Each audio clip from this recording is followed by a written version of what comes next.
Fala galera, beleza? Tudo bem? Vamos dar início a mais uma aula de resolução de exercícios. Hoje a gente vai focar muito em gases e também em força elétrica, aquela parte de eletrização, lei de Coulomb, beleza?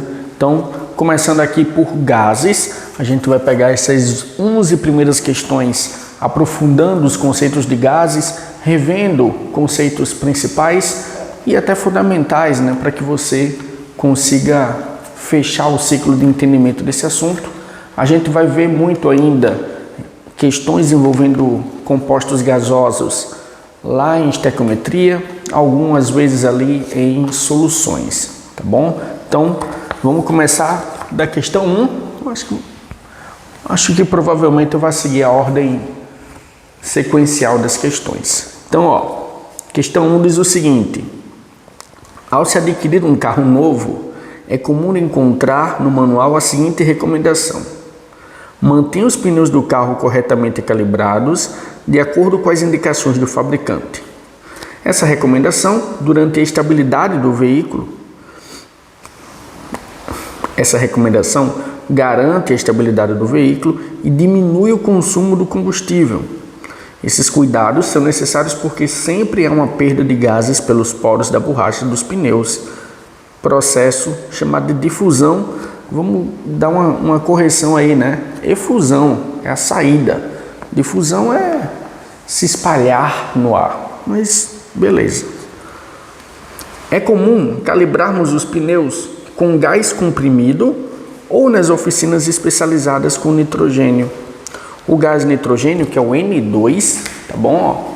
Ó, o nitrogênio é o N2, o gás nitrogênio N2 consegue manter a pressão dos pneus constantes por mais tempo que o ar comprimido, que é a mistura que contém, além de gases, vapor de água, que se expande e se contrai bastante com a variação da temperatura.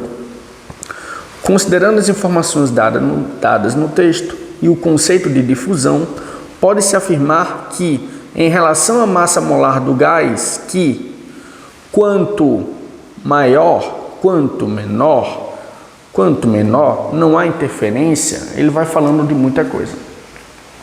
Gente, só um adendo aí, né? Difusão é um gás se espalhar no outro. Não é que não aconteça aqui. O gás vai sair do pneu e vai se espalhar no ar atmosférico. É um jeito de se pensar.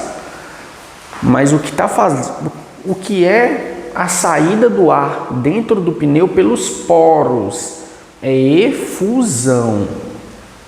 Tudo bem? Então, ó, tem um pneu aqui e o gás está aqui dentro. Digamos que o gás está aqui, ó. Aqui é o ar atmosférico. A saída do ar contido no pneu para o ar atmosférico é uma difusão, não deixa de ser, porque é um gás se espalhando no outro. Difusão. Agora, o conceito que ele quis trabalhar aqui é o gás sair pelos poros do pneu e sair por um orifício, a gente chama de efusão do gás. Então, tem que dar essa consertada aqui nessa questão. Tirando isso, vamos lá. O que é que a gente viu em relação a isso? As alternativas, ó.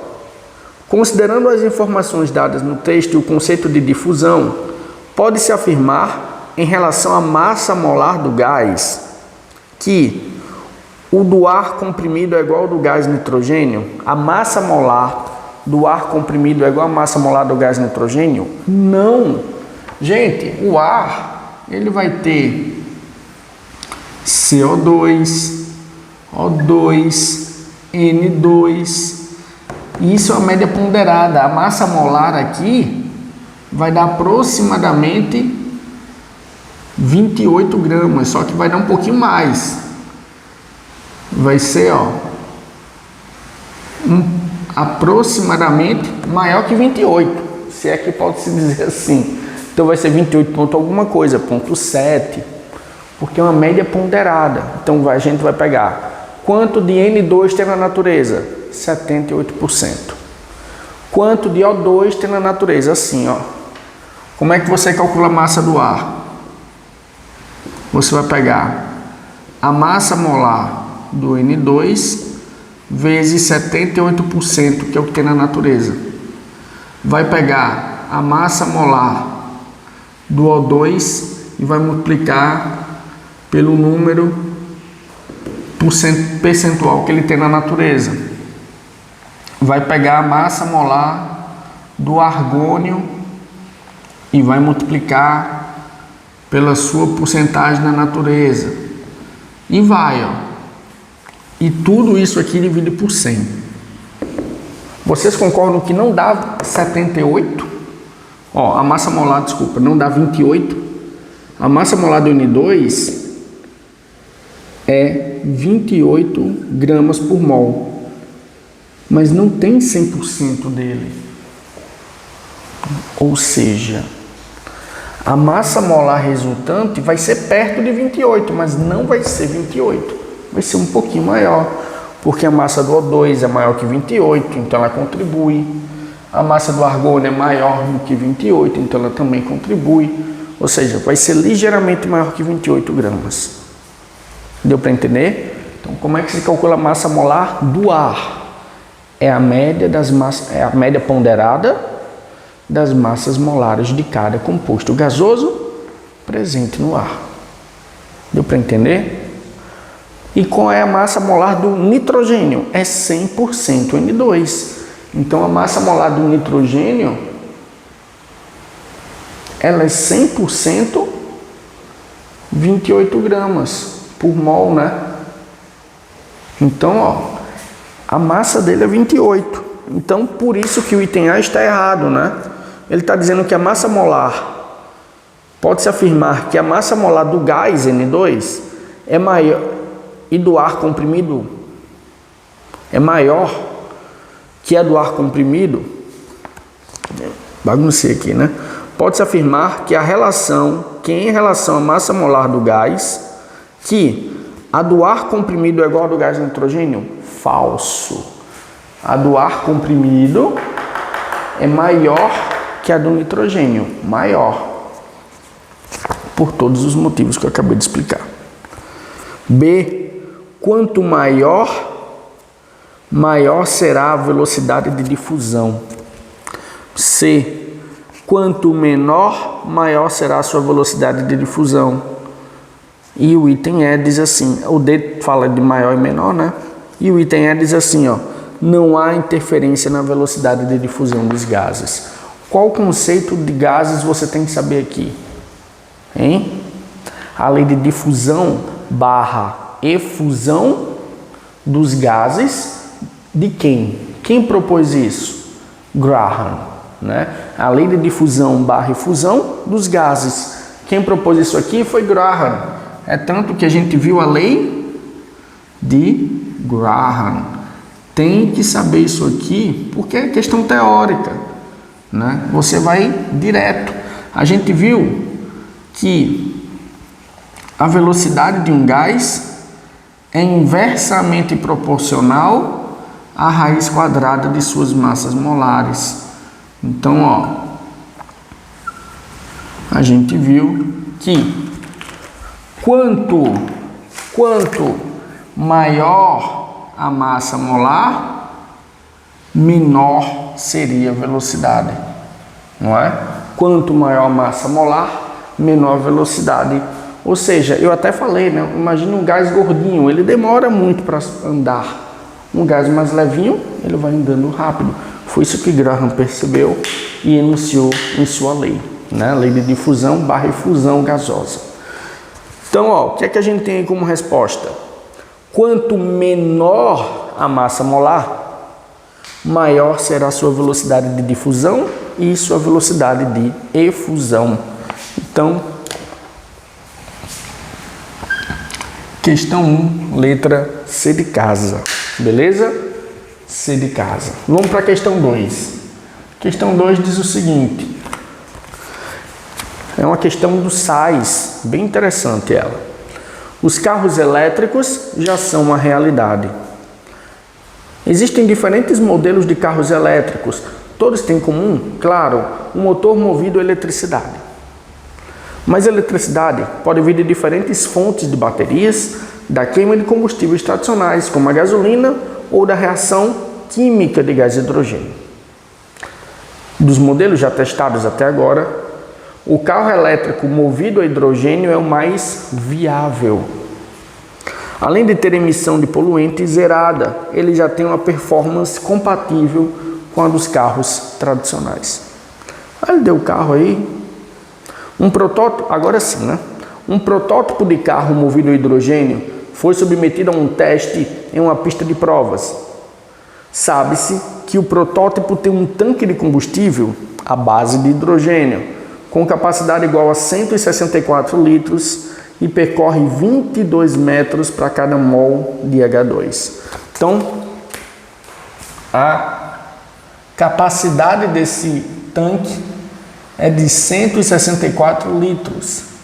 E um dado importante, 1 mol de H2 provoca ou dá uma autonomia de 22 metros de distância. No início do consumido, de H2 consumido. No início do teste, a pressão no tanque era de 600 atm e a temperatura de 300 Kelvin. Guarda isso aí.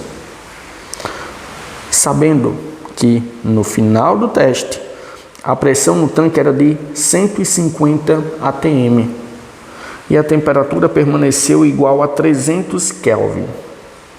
Calcule a distância em quilômetros percorrida pelo protótipo. Então, o que é que a gente vai ter aqui? Galera, se no início eu tinha 600 atm de quê? De H2, porque o motor, o carro é movido a H2. Então tinha 600 atm. No fim eu tive 150. Ou seja, foi consumido 450 atm de H2. Então, ó, consumido 450 atm de H2. É isso, ó, que a gente tem aqui. É isso que a gente tem. A temperatura permaneceu igual a 300 Kelvin. Calcule a distância percorrida em quilômetros pelo protótipo. Então, como é que a gente vai ver aqui? Ora, a gente tem tudo para sair pela equação de Clapeyron, né? Clapeyron. Então, PV igual a nRT. O que é que eu estou querendo descobrir? Eu sei quanto foi o consumo, eu sei quanto foi a variação de pressão consumida. Eu tenho o volume, porque um gás ocupa o volume de todo o recipiente, né? Foi isso que a gente viu.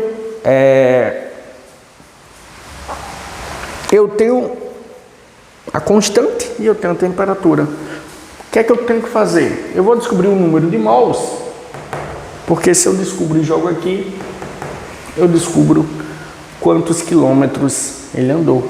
Essa vai ser a ideia, tá bom? Então, ó, o que é que a gente vai fazer aqui? Aplicando a equação geral dos gases perfeitos, a gente vem, ó, para cá. Então, quanto foi a pressão? 450. O volume, 164. O número de mols é o que eu quero, 0,082. E a temperatura é de 300 Kelvin. E aí, o que é que a gente vai fazer? Fazendo essas contas aí, vocês vão perceber, ó, que a gente tem 3.000 mols de H2. 3.000 mols de H2 que foram consumidos. E agora acaba, né? A gente vem para o fim, ó. 1 mol de H2 está para 22 metros. 3.000 mols de H2 vai estar para X. X vai ser 66 mil metros, que é igual a 66 quilômetros. Então essa é a ideia dessa questão 2, essa questão aí envolvendo um pouquinho, não é nem cinemática, né? Envolveu velocidade. Beleza? Então, ó, essa questão aí a gente tem por letra D de dado, 66 quilômetros. E agora a gente vem para a questão 3. Questão 3 diz o seguinte: o rótulo de uma lata de desodorante em aerossol apresenta, entre outras, as seguintes informações: propelente, gás butano, mantenha longe do fogo. A razão principal dessa advertência então é um desodorante. Então tá aqui o desodorante, está aqui e aqui tem gases. Tá aqui os gases. Então, ó, reparando o seguinte: por que eu não posso colocar no fogo? Quando eu coloco no fogo, o que é que eu vou provocar aqui? Eu vou fornecer calor. Quando eu forneço calor, o que vai acontecer com essas partículas? Quando eu forneço calor, aumenta a energia do sistema. Se aumenta a energia no sistema, aumenta a energia cinética das partículas, e elas vibrando mais rapidamente, maior vibração das partículas, maior grau de agitação das partículas. Se as partículas agitam-se mais, a gente tem uma maior temperatura. Maior temperatura, maior número de movimentação, maior o número de choques na estrutura do recipiente. Maior número de choques. Se a gente tem um maior número de choques, o que é que a gente tem, que viu na aula? Maior pressão. Maior pressão. Se a gente tem uma maior pressão, as partículas vão bater tanto que o recipiente pode não suportar. Se ele não suportar, explode. Sacou aí? Se a pressão interna for muito maior que a pressão externa, o gás vai querer sair, explode.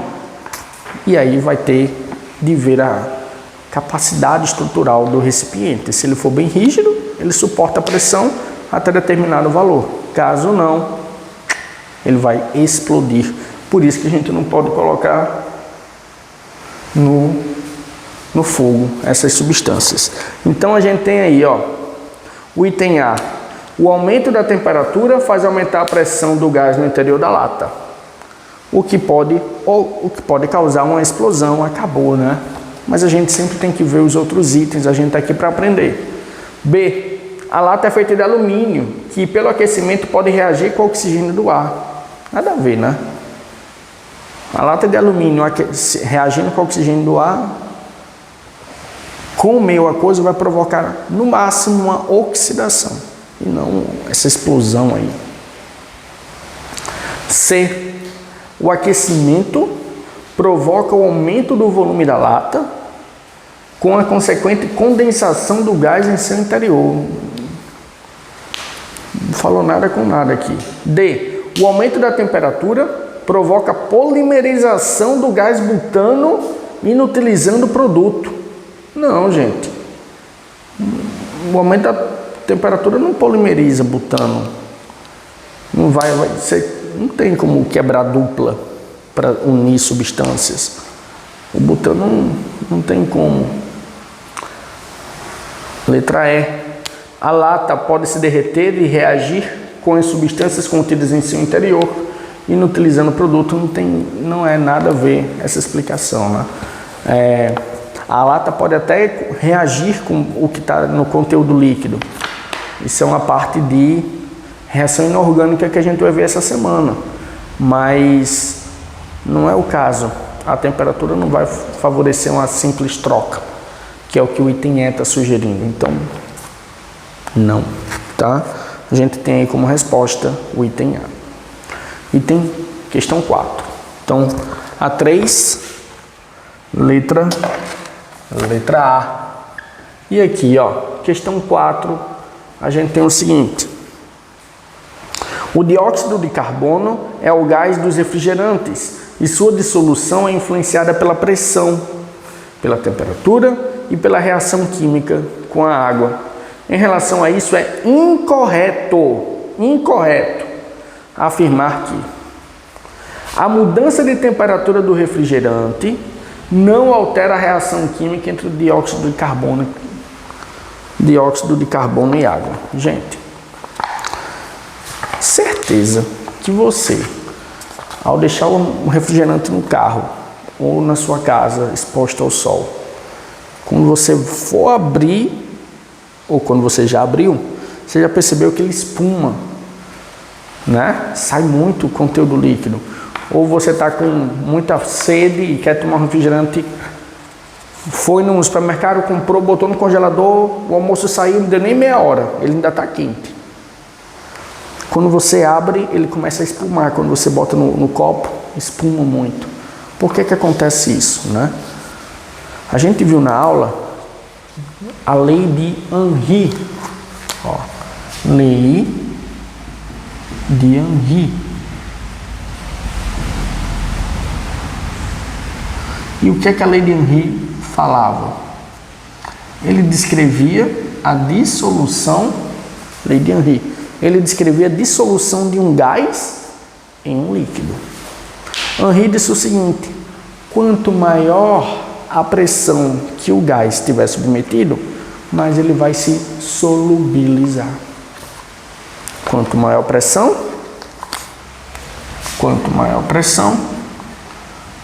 maior a solubilidade. Sabe outra verdade que existe? Foi constatada, né, a partir de Henry, mas pós-Henry, mas não necessariamente está atrelada à lei de Henry. Mas também é verdade isso aqui, ó. Quanto menor a temperatura, maior a solubilidade. Então, como é que eu posso fazer com que um refrigerante tenha muito CO2 lá dentro, que ele fique de boa? Eu tenho que manter a pressão e tenho que diminuir a temperatura. Você já reparou que quando você abre um refrigerante e toma, se você não deixar ele bem tampadinho, botar na geladeira, ele vai perder o gosto, ele vai ficar mais doce. O gás, ele vai mascarar o doce, né? E quando você coloca ele frouxo dentro da geladeira, a pressão não está tão alta. O gás começa a sofrer efusão, ele está escapando pelas frestas da boca da garrafa PET. Diminuindo a pressão, diminui a solubilidade, CO2 escapa e o doce fica mais evidente do refrigerante. É por isso que quando a gente quer manter o refrigerante gostoso ainda, a gente aperta muito, porque a gente está dificultando a efusão, dificultando a perda de CO2, mantendo o máximo que dá a pressão elevada e bota na geladeira. Por quê? Porque quanto menor a temperatura, mais solúvel vai ficar o CO2 lá dentro. E aí quando você abrir, o gosto ainda vai ser o mesmo. Sacou? Então, ó, a gente já marcou a letra A, né? Então, a resposta é a letra A. Mas por que não é a B? Por que a B, C e D estão corretas? A dissolução diminui devido ao abaixamento da pressão parcial do gás em seu interior. A dissolução diminui devido ao abaixamento da pressão, ou seja, quanto menor a pressão, menor a dissolução, correto. quando a garrafa for aberta, correto.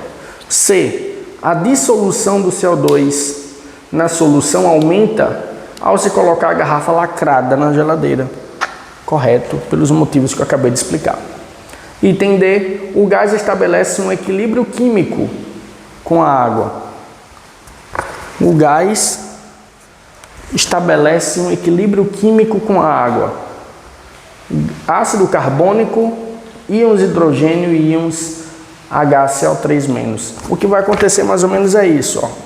Quando eu pego o CO2 e borbulho gás CO2 em água, eu vou gerar ácido carbônico, que ele na solução aquosa pode gerar H+, por isso que fica meio ácido, e o íon carbonato, né? Então é isso que a gente vai ter, e de fato o item D está correto, beleza? Então, questão 4, letra A.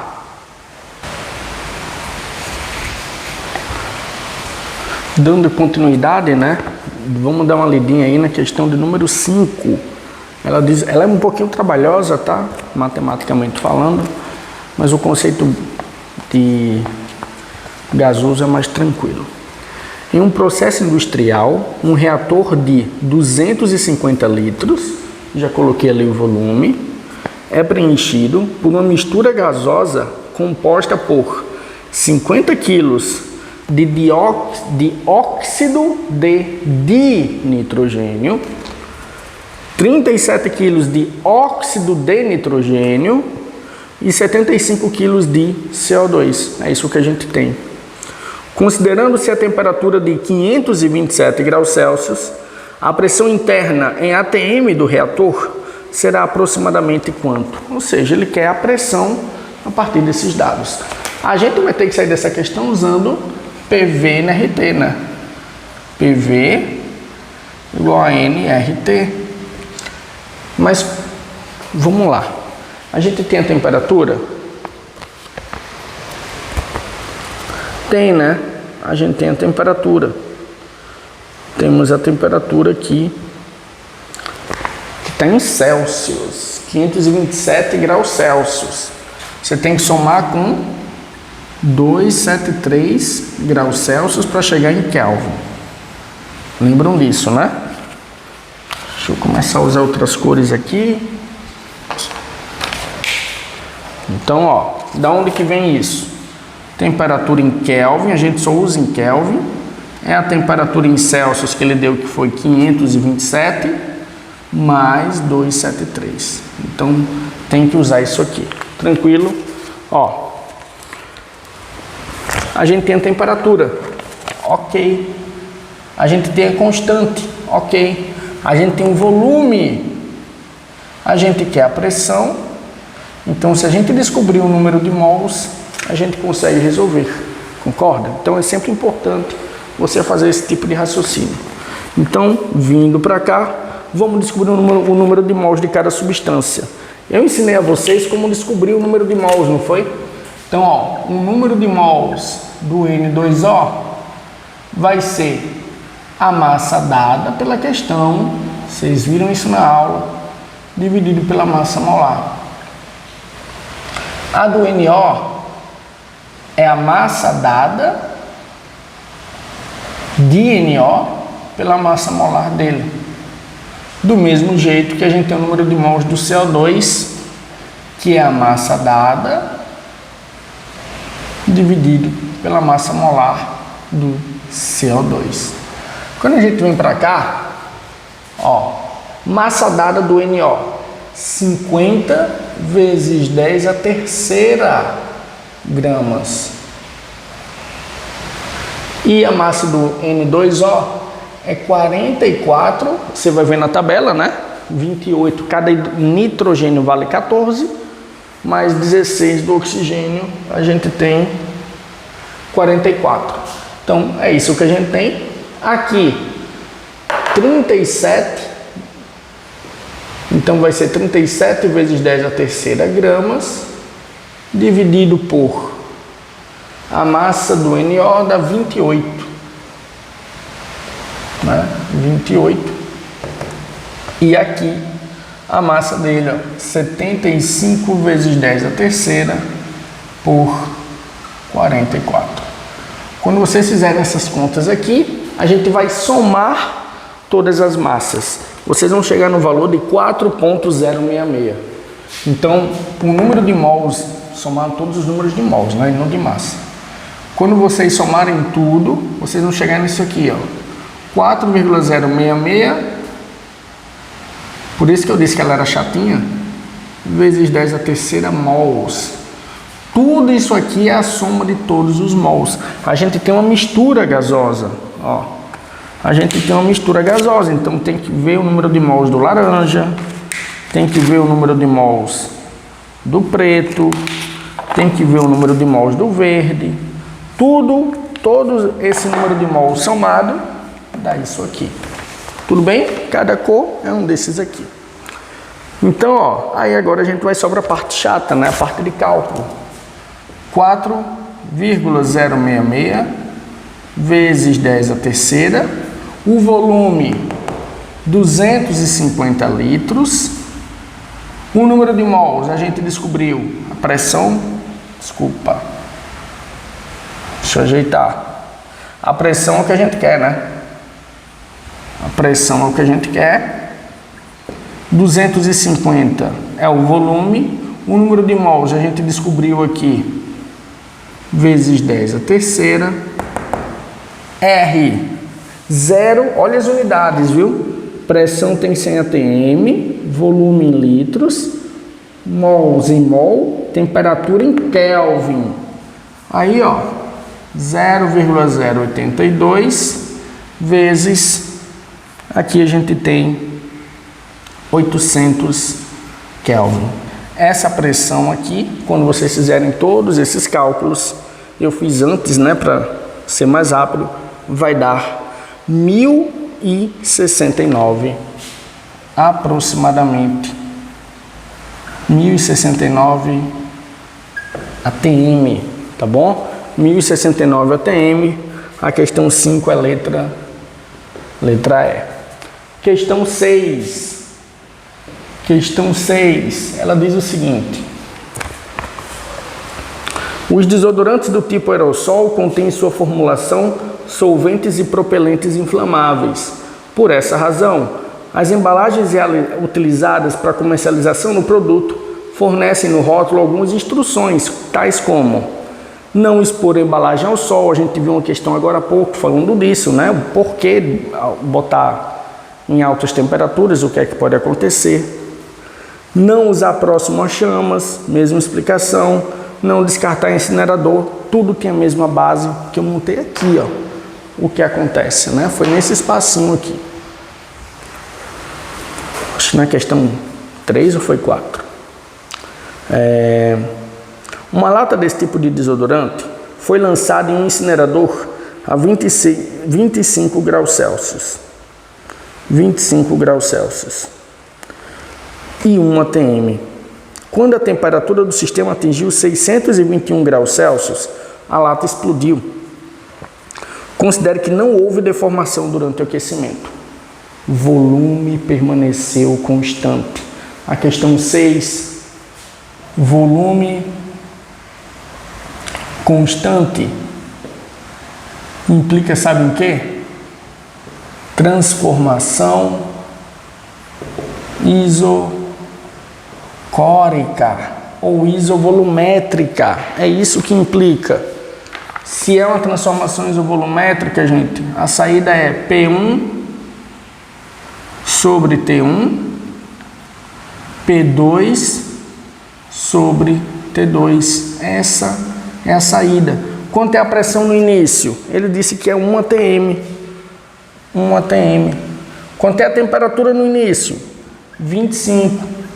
Se você fizer isso, você errou. Não é 25, gente. É em Kelvin que a gente tem que utilizar. Então é a temperatura em Celsius que a questão fornece, mais 273. Então aqui não é 25, é 298.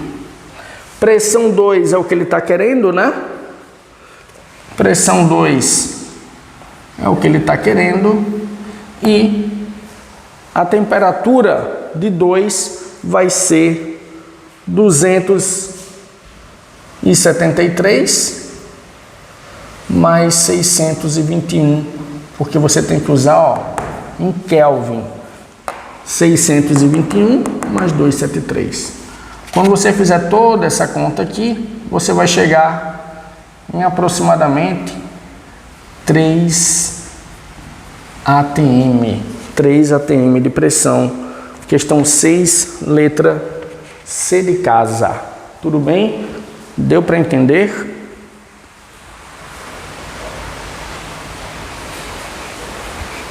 A gente vem agora para a questão 7. Questão de número 7. Ela diz o seguinte. Ela diz que tem 3 recipientes. A com gás hélio, B com N2, C com O2. Cada um tem uma temperatura e uma pressão. E eles estão conectados, gente. Tá vendo? A conectado com B pela torneira 1, B com C pela torneira 2.